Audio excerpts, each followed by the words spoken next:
খবর শুনছেন বাংলা সংবাদ থেকে। প্রতিদিনের মতো আজকেও নিয়ে চলে এসেছি বাছাই করা কিছু গুরুত্বপূর্ণ খবর নিয়ে। শুরুতেই শিরোনাম। পুলিশের পাশাপাশি এবার ইডির নজরে তৃণমূল নেতা দেবরাজ। তোলাবাজের বিরুদ্ধে অভিযোগ খতিয়ে দেখছে তদন্তকারী সংস্থা। ঘুষের টাকার বস্তা বীরভূম থেকে আসতো কালো গাড়িতে চেপে, যেত এক তৃণমূল বিধায়কের ঠিকানায়। প্রাথমিক চার্জশিটে সিবিআই।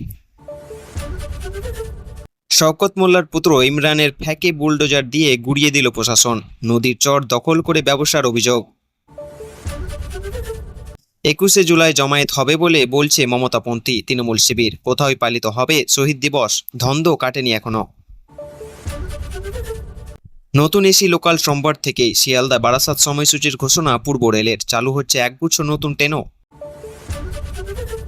অভিষেকের সেবাশ্রয় অনিয়মে তদন্ত হবে। এফআইআর দায়ের দিনে বিষ্ণুপুরে গিয়ে জানালেন মুখ্যমন্ত্রী শুভেন্দু অধিকারী। গ্রেপ্তার আদিতির স্বামী দেবরাজ চক্রবর্তী। পুরুলিয়া থেকে প্রাক্তন তৃণমূল কাউন্সিলরকে ধরল পুলিশ, চেয়েও পাননি রক্ষা কবচ। 21শে জুলাইয়ের কর্মসূচি মিটলে পুরসভার লক্ষ্য ঝাঁপাবে দল। কুণাল তুললেন দলীয় কমিটি স্তবক মুক্ত করার দাবি। অন্নপূর্ণা যোজনার নাম ওঠেনি 26 লক্ষ আবেদনকারীর। কেন ঝাড়াই বাছাইয়ের দরকার ছিল, কি জানলেন মুখ্যমন্ত্রী শুভেন্দু। সপ্তাহান্তে দক্ষিণবঙ্গে জুড়ে ঝড় বৃষ্টি, ভারী থেকে অতি ভারী বর্ষণও হতে পারে কিছু জেলায়। উত্তরবঙ্গে কেমন থাকবে আকাশ। আরজিকর কাণ্ডের প্রাক্তন সুপার সন্দীপ ঘোষের বিরুদ্ধে চার্জ গঠন অবশেষে সায় দিল রাজ্য। বিচারে গতি ফেরার আশা। রাম মন্দিরের প্রণামী চুরি, অস্বস্তি পিছু ছাড়তে না ট্রাস্টের প্রাক্তন প্রধানের। চম্পতে গাড়ি চালক, তিনিই কি গোটা কাণ্ডের মূলে। নদিয়ায় বিজেপির বিক্ষোভের মুখে মহুয়া, ছোড়া হলো ডিম পাথর। তৃণমূল কার্যালয়ে বন্দী সাংসদ, নামলো কেন্দ্র বাহিনী। যেখানে হাত দিচ্ছে সেখানে ধ্বংসলীলা, বিধান রায়। জ্যোতি বসু স্মরণে মমতাকে বিঁধলেন শুভেন্দু অধিকারী। জ্বালানির সংকটে ভুগছে রাশিয়া, পাম্পে লম্বা লাইন। যোগান চালু রাখতে ভারতের কাছ থেকেও কেনা শুরু করলো পেট্রোল। রিপোর্ট। এতক্ষণ শুনলেন সংবাদ শিরোনাম, এবার আসছে বিস্তারিত খবরে।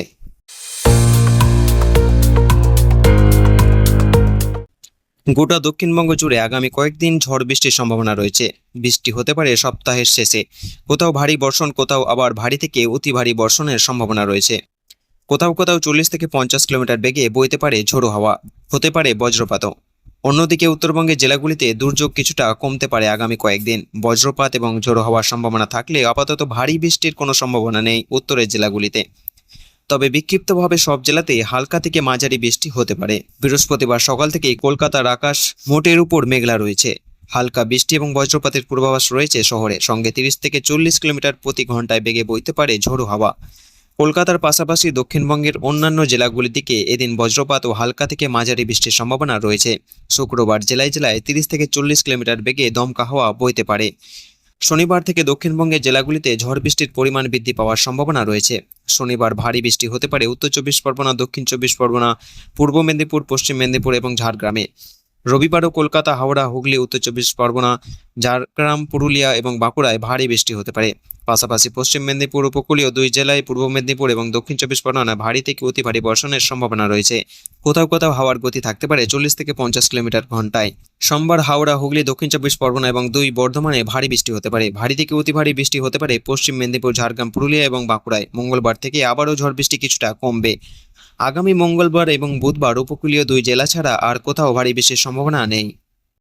ধর্মতলায় নারাজ প্রশাসন, কিন্তু 21শে জুলাই শহীদ দিবস পালন করবে মমতাপন্থী তৃণমূল, জোর গলায় বলেছেন ওই শিবিরের নেতারা। একথা বলেছে ঋতব্রত বন্দ্যোপাধ্যায়ের শিবিরও। কোথাও তা নিয়ে এখনও দ্বন্দ্ব কাটেনি। এরই মধ্যে বুধবার কালীঘাটপন্থী তৃণমূল এক কর্মী সভায় 21শে জুলাই সকালে দক্ষিণ কলকাতা হাজরা মোড়ে জমায়েতের ডাক দিয়েছে। সেখানেই কি হবে শহীদ দিবসের জমায়েত এখনও স্পষ্ট নয়। অন্যদিকে ঋতব্রত শিবির জানিয়েছে তারাও কর্মসূচি জায়গা নির্বাচনের জন্য আলোচনা করে যাচ্ছে। বুধবার দক্ষিণ কলকাতার মহারাষ্ট্র নিবাস হলে 21শে জুলাই নিয়ে এক কর্মী সভার আয়োজন করে মমতাপন্থী তৃণমূল। সেখানে হাজির ছিলেন দলের সভাপতি চন্দ্রিমা ভট্টাচার্য, বিধায়ক শোভনদেব ভট্টাচার্য এবং কুণাল ঘোষ। দক্ষিণ কলকাতা জেলায় তৃণমূলের সভাপতি বৈষ্ণেশ্বর চট্টোপাধ্যায় এবং রাজ্যসভা সাংসদ দোলা সেনরা। সেখান থেকে 21শে জুলাই সকালে হাজরা মোড়ে জমায়েতের ডাক দেওয়া হয়। এরপর উত্তর কলকাতার জন্য একটি কর্মী সভা হবে বলে জানা গিয়েছে। কালীঘাটপন্থী তৃণমূল সূত্রে খবর, সেখান থেকে সম্ভবত হেদুয়ার মোড়ে জমায়েতের ডাক দেওয়া হবে। বুধবার ওই কর্মী সভা থেকে বেরিয়ে আনন্দবাজার.কমকে বৈষ্ণব বলে জমায়েত হবে। ওরা আমাদের শহীদ তর্পণ করতে দেবে না, এটা আমরা মানব নাকি? একই সুর শোনা যায় দোলার কণ্ঠেও। তিনি বলেন জমায়েত হবেই। কালীঘাটপন্থী তৃণমূল শ্রীরামপুর সাংগঠনিক জেলা সভাপতি প্রাক্তন বিধায়ক অসিত মজুমদার জানান, তারা প্রস্তুতি শুরু করে দিয়েছে। তাদের দাবি, দিদি যদি জমায়েতে ডাক দেন কর্মী তো যাবেনই। পাশাপাশি আতিশের আশঙ্কা 21শে জুলাই আগে তাকে বা যারা কর্মীদের সাংগঠনিক করতে উদ্যোগ হচ্ছেন তাদের গ্রেপ্তার করা হতে পারে। তার কথায়, গ্রেপ্তার করলে করবে কি আর করব, কিন্তু গ্রেপ্তার করে ওরা কত কর্মীকে আটকাবে? বিধানসভার প্রাক্তন স্পিকার বারুইপুর পশ্চিম তৃণমূল বিধায়ক বিমান বন্দ্যোপাধ্যায় বলেছেন, এতদিনে বসে যাওয়া কর্মীরা এখন সবচেয়ে বেশি উৎসাহী। তারা অনেকেই আমার সঙ্গে যোগাযোগ করেছেন। স্থানীয়ভাবে আলোচনা চলছে। ঝাড়াই বাছাই করে 1,30,00,000-এর বেশি মহিলাকে অন্নপূর্ণা যোজনার সুবিধা পৌঁছে দিয়েছে রাজ্য সরকার। তার মধ্যে প্রায় 1,10,00,000 ব্যাংক অ্যাকাউন্টে ইতিমধ্যে পৌঁছে গিয়েছে 3,000 টাকা। বুধবার নেতাজি ইন্ডোরের কর্মসূচি থেকে এই ঘোষণা করলেন মুখ্যমন্ত্রী শুভেন্দু অধিকারী। পূর্বতন সরকারের লক্ষ্মী ভাণ্ডারের জন্য বাজেটে যা বরাদ্দ ছিল, নতুন সরকারের বাজেটে সেই বরাদ্দ বৃদ্ধি পেয়েছে মাত্র 1,000 কোটি টাকা। অথচ পূর্বতন সরকারের লক্ষ্মী ভাণ্ডারে দেওয়া হতো 1,500 টাকা করে। নতুন সরকার অন্নপূর্ণা যোজনায় দিচ্ছেন 3,000 টাকা করে। মাত্র 1,000 কোটি টাকা অতিরিক্ত বরাদ্দে কিভাবে মাসিক ভাতার পরিমাণ দ্বিগুণ করা সম্ভব হবে তা নিয়ে প্রশ্ন উঠেছিল। নেতাজি ইন্ডোরের মঞ্চ থেকে সেই প্রশ্নের জবাব দিলেন মুখ্যমন্ত্রী। বুঝিয়ে দিলেন নিবিড় ঝাড়ার বাছাই চলছে অন্নপূর্ণা যোজনার টাকা বন্টনের আগে। বললেন, দেখতে হয় যাতে নিয়মের বাইরে কেউ না চলে যায়, কারণ এটা কোনো ব্যক্তি বা দলের টাকা নয়, এটা সরকারের টাকা। সরকারের টাকা উপযুক্ত প্রাপকরাই পাবেন, এই নীতিতেই আমরা বিশ্বাস করি। মুখ্যমন্ত্রী জানান, নতুন সরকারের অন্নপূর্ণা যোজনার জন্য প্রায় 1,60,00,000 আবেদন জমা পড়েছিল।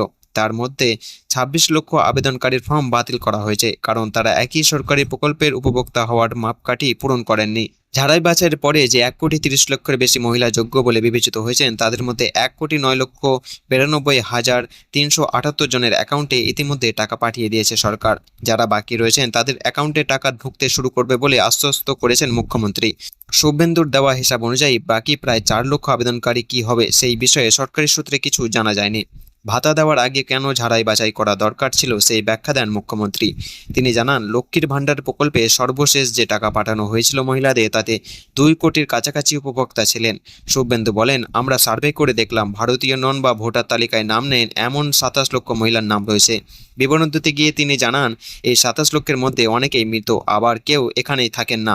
আবার এমনও অনেকে ছিলেন যাদের ভোটার তালিকায় 3 জায়গায় নাম ছিল এবং 3 জায়গায় তার অ্যাকাউন্টে টাকা ঢুকছিল। মুখ্যমন্ত্রী বলেন, আমরা এদের নাম কেটেছি, কারণ সরকারের টাকা ভারতীয় ছাড়া আর কেউ পেতে পারে না। রাজ্যে নতুন সরকার ক্ষমতা আসার পর মহিলা ভাতার প্রাপকরা ঝাড়া বাছাইয়ের বেশ কিছু তথ্য ইতিমধ্যেই প্রকাশ্যে এসেছে। উঠে এসেছে পুরুষ লক্ষ্মীদের কথাও। মুখ্যমন্ত্রী নিজে আগে এ বিষয়ে সরবরাহ হয়েছেন। বুধবার নেতাজি ইন্ডোর থেকে মুখ্যমন্ত্রী জানান, লক্ষ্মী ভাণ্ডারে ওই 2 কোটি উপভোক্তার মধ্যে 10 লক্ষ পুরুষ বেরিয়েছে। তিনি বলেন, লক্ষ্মী ভাণ্ডারের নামে টাকা কি পুরুষের অ্যাকাউন্টে যাওয়া উচিত, তাই ঝাড়াই বাছাই প্রয়োজন ছিল। নতুন সরকার অন্নপূর্ণা যোজনার জন্য যে 12 পাতার ফর্ম পূরণ ছিল তা নিয়ে মন্তব্য করেন মুখ্যমন্ত্রী। শুভেন্দু বলেন, সমালোচনা হয়েছে 12 পাতার ফর্ম, আসলে 4টে পাতা ছাড়া পূরণ করার কিছুই ছিল না। মহিলাদের আশ্বস্ত করে তিনি জানান, ওই তথ্য ইতিমধ্যেই সরকারি পোর্টালে আপলোড হয়ে গিয়েছে। তার মাধ্যমে কেন্দ্র এবং রাজ্য সরকারের অন্যান্য প্রকল্পের সুবিধা পাবেন মহিলারা। তার জন্য আলাদা করে ফর্ম পূরণের দরকার হবে না। সম্প্রতি রাজ্য সরকার যে জনকল্যাণ শিবিরের আয়োজন করেছিলেন, তাতে অন্নপূর্ণা যোজনার জন্য 8,15,000 নাম নথিভুক্ত করিয়েছিলেন। মুখ্যমন্ত্রী জানান, তাদের প্রত্যেকে এই প্রকল্পের সুবিধা পাবেন। বিরোধীদের অনেকেই অভিযোগ তুলতে শুরু করেছিল যে আগের সরকারের যে বরাদ্দ ছিল, এই সরকারের বরাদ্দ মাত্র 1,000 কোটি টাকা বাড়িয়ে উপভোক্তার সংখ্যা অর্ধেকে নামিয়ে এনেছে। বুধবার 1,30,00,000-এর বেশি বৈধ উপভোক্তা কথা ঘোষণা করে মুখ্যমন্ত্রী বলেন, আমরা একজন উপভোক্তাকেও বাদ দেব না। আমরা উপভোক্তা বলি না, আমরা বলি এটা আপনার অধিকার। তবে শুভেন্দু বারবার স্পষ্ট করে দিয়েছেন, তারা সরকার শুধুমাত্র বৈধ উপভোক্তাদের জন্য সুবিধা দেবেন। জানিয়ে দিয়েছেন, সরকারি টাকাকে কোনো বিদেশিকে দেওয়া হবে না। বললেন, আমরা কখনোই বলি না যে বিজেপির টাকা, মুখ্যমন্ত্রীর ব্যক্তিগত টাকা, প্রধানমন্ত্রীর ব্যক্তিগত টাকা। আমরা বলি সরকারের টাকা, যার যোগ্যতা তারাই পাবেন। এতক্ষণ শুনলেন বিস্তারিত সংবাদ। আজকের মতো সংবাদ এখানেই শেষ হলো। ধন্যবাদ।